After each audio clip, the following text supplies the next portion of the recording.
Alpha Omega.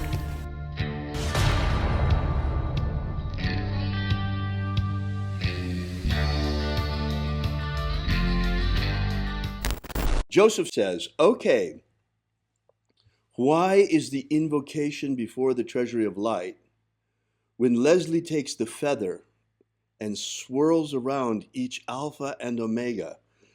Please explain. It would help in awareness of the ritual. Take a nice deep breath and feel into your body.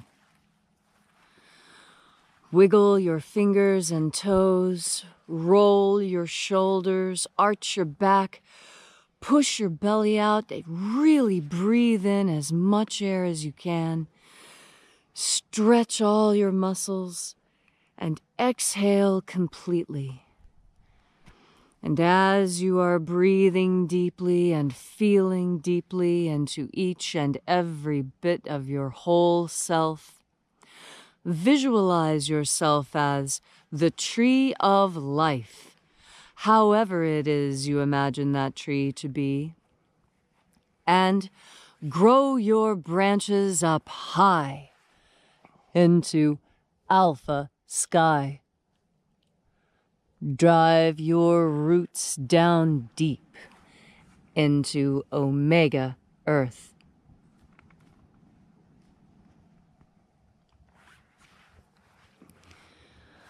I call on you in the east, Alpha.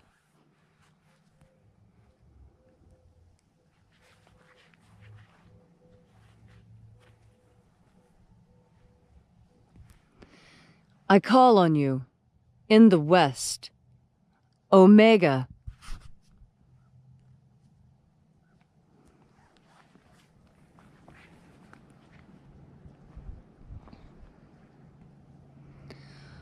I call on you in the north, Alpha.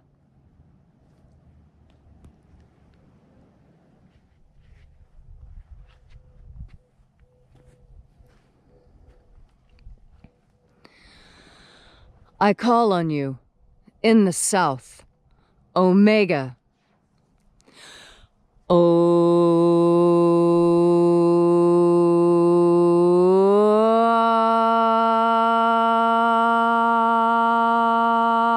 Alpha, Et Omega. the beginning And the end. and the path of the sun between, birth And death. and the path of life between. I am the Alpha. And the Omega.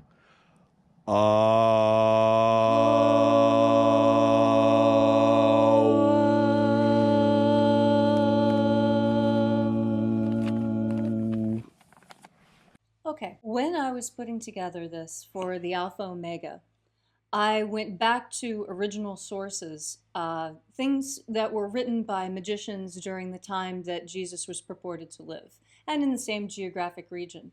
And I read through 500 or 600 different rituals and spells and different magical procedures, and noticed that there was a definite pattern, a pattern very different from that which we use today. Today, magicians, when casting a circle, will go from one direction and then move through them. You see, going from east to south to west to north. That definitely was not how things were done during Jesus' time. In Jesus' time, what was common was to use opposites. And the idea was that by invoking first one side and then the other opposite side, that what you were doing was creating a balance within. And so each time an action was made, an equal and opposite reaction was done in order to balance the energies. Right. And so when you call up as alpha, of course, logically, down is going to be omega, and that completes the circuit. Right. I did it because it is historically accurate for the time period. And being an archaeologist, my specialty was experimental archaeology. I actually made the tools I was studying and went out into the field and used them as they were purported to have been used. Wow. Because When you do that, you learn a lot. You learn a lot about how the marks on the tools are made because different activities leave different wear patterns. Wow. And I used exactly the same methodology for magic, knowing that the wear patterns that I'm looking for are actually energetic sensations within myself and my environment. And that's how I developed it. That what you're looking at is a 21st century reimagining. So yes, we are at the same time magic revivalists because we are reviving the ancient magic of Jesus, at least what purports to be the ancient magic of Jesus. That's what the disciples taught one another. Yes. And at the same time, we are as well recreationists because what came down to us is fragmentary. It's like any grimoire. Or any piece of pottery. Pieces of pottery frequently come to us fragmented, and we reassemble them. Right. And even without that problematic, the grimoires presuppose that you are a magician already. It's not like they're going to tell you, like I do in the Ritual Magic Manual, step by step what you do. Mm-hmm. They're more like Cliff notes. Cliff notes, exactly. An Yes. outline. Here are the hierarchies, you know what to do with them. Right, exactly. And that's how they are also in the Treasury of Light, for example. You have the 3 names going in, the 3 names going out, and you have the 12 names going around. Yes. And it's not even around, they're just listed on top of one another. Mm-hmm. So, you know, as magicians, of course, we had to recreate what, to the best of our ability, Mm-hmm. is how quite likely the ritual was very nearly done back then. Yes, there have only been 1 or 2 conscious changes that I have made that differ from the original methodology used. And the reason was specifically because we are in the 21st century, and Right. there are some things that simply do not carry over in time, like dinosaurs. Now, another piece of this is that we find not only in ceremonial magic and in Wicca, Mm-hmm. this notion of casting a circle. It's pretty ubiquitous, isn't it? It is. In fact, the circle is, so far as archaeologists can determine, the first shape associated with religion. Wow. And that's for a lot of reasons. We naturally dance in a circle when we dance around something. Right. The Now, 2 luminous bodies in the sky are round. It lends itself, when a woman is pregnant, she is round. Roundness lends itself to the concept of deity very easily. if you also in the Native American tradition, if you go to a Native American powwow, many different cultures, you're going to find different cultural expressions of north, south, east, west rituals. Yes, even in North America, different tribes have different colors associated with the 4 directions. And sometimes they'll be exactly opposite. It just depends on the tribe you are in.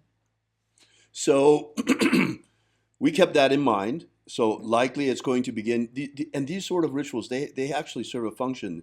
They serve a function of centering. Yes. And in the case of the lesser banishing ritual of the pentagram, also of purification. Yes, that's true. You know, in fact, purification and banishing, as I'm clicking through my catalog of who does what, when, and where, and why, I cannot think of a culture that does not practice cleansing and purification before the beginning of a ritual. Interesting. It's ubiquitous. Yes. It's a cross-cultural constant, of which there aren't very many. So what's unique? Well, it's not unique, but Leslie's correct. You do see in the time period, you see lots of things like this. Yes. Like, for example, there are several different rituals you can find in the Greek magical papyri, or the PMG, they call it for short, among scholars, that have these rituals that are in the north, south, east, and west, and above and below. Yes. Also, the Rose Cross ritual Mm-hmm. in the Golden Dawn has the same pattern of the four quarters and above and below. Yes, some Native American tribes recognize above, below, and center, Right. as do many tribes in As East do Asia. some of the Greeks. Some does it, as does some of the Greek magic of the period. Yes, yes. Southeast Asia still uses that, to the best of my memory. So, yeah. So this is not something that we just kind of pulled out of thin air, but we took the grimoire that we have in the Bruce Codex Yes. with the secret names of the angels. This is the treasury. It's incredible. The secret names to call them. Yes. He left them to us. And that's what we're using. It's an incredible treasure. That's an incredible treasure. It is one of the greatest treasures of the Western world, and we're bringing it to you, folks. What I find so fascinating about it is, as an archaeologist, looking at all of the different materials that are available for that time period, and just seeing how, what's the word? Drowned in magic everyone was at that time period. Magic was ubiquitous. It was everything. Magic was as important as money and was talked about and used as frequently. Right. The other thing that's really unique about that ritual, that the way that you created it, Leslie, and that we practice it in the Alpha Omega, is that rather than working in a circle, it works with opposites.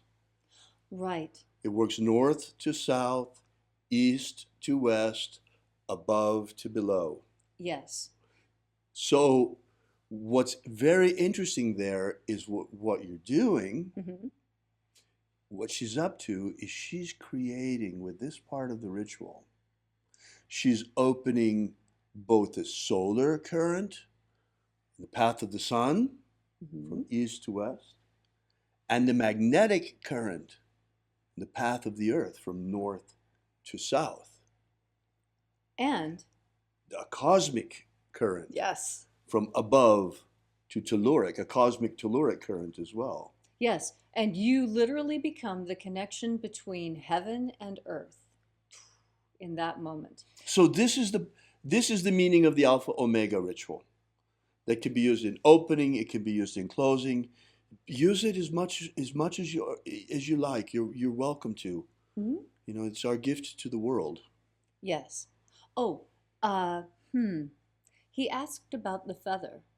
Oh, right. That's correct. Would you like to Yes. say something about So I that? should say something about the How about, feathers. how about you get it? Of course. So these are the two feathers that I use most often. And they're both turkey feathers. It's just this one has been painted to look like a golden eagle, and this one has been left natural. Now, the reason for using a feather was actually quite conscious. Oh, by the way, if people would like to get feathers like this, I mean, because, you know, eagle feathers are illegal. It's not possible for us gringos, for gringos to have eagle feathers, unless part of the Native American church. And these are the next best thing. It works just as well. It is painted turkey feathers, and if someone is looking to find a great imitation eagle feather so that you can use the energy of eagle and yet legally, it's where Crazy Crow Trading Post. Crazy Crow Trading Post. You can find them online. It's a Native American trading post. They have really, really great stuff. In fact, it's where I get all my replica materials. I make quite a few replicas, museum-style replicas of different artifacts that are really popular. And that's where I get my materials for making those things. Very authentic, very accurate. Reproductions, reasonably priced. It's fantastic. Right. Now, the other thing, as long as we're talking about the magic of Jesus, I'm just going to make this real brief because we want to take some more questions. But as long as we're talking about this, in addition to the treasuries of light, there are the baptisms and a ritual for the forgiveness of sins. And there's a system for ascension, for rapture, rising through the 12 planes into the kingdom of light. So that's what's in the Bruce Codex. That's what the whole system entails. And we will, as time goes by, be making more and more of this system accessible to the public in a way that's easily usable by a lot of people? Yes, I have been working on rewriting and sculpting. And making it accessible. Yes. Thanks really for asking that. It's really a labor of love, getting up every morning and getting out there. And Leslie is really so disciplined. She's getting the fire going for us as well in the morning lately, so that It's a lot of fun to it's start not fire. quite as cold as as it's been. Yeah, you would be surprised how that fire actually keeps us quite warm when we're out there. I don't know if you noticed this morning, but this morning it was so cold we actually came around to the other side of the fire to purposefully stand in the smoke. Because, you know, whichever way the smoke is blowing, that's also which way the heat is blowing. So.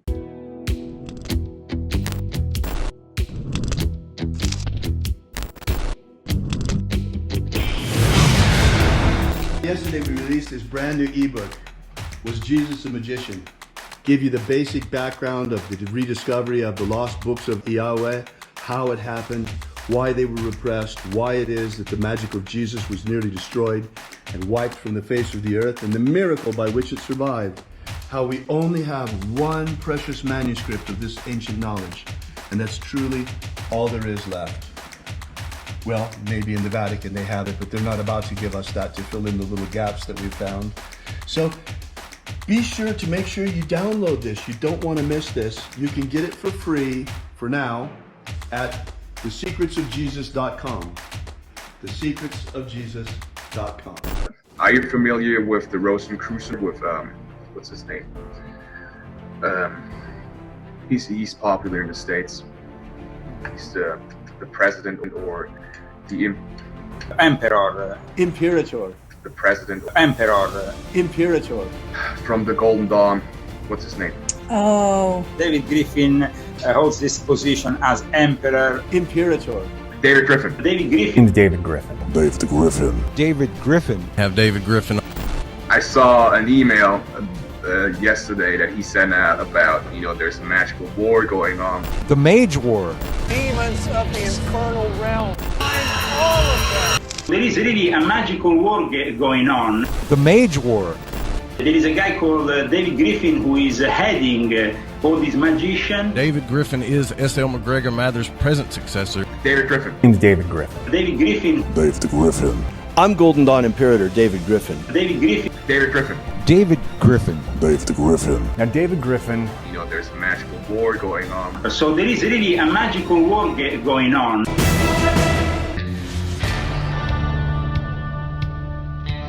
Alpha Omega.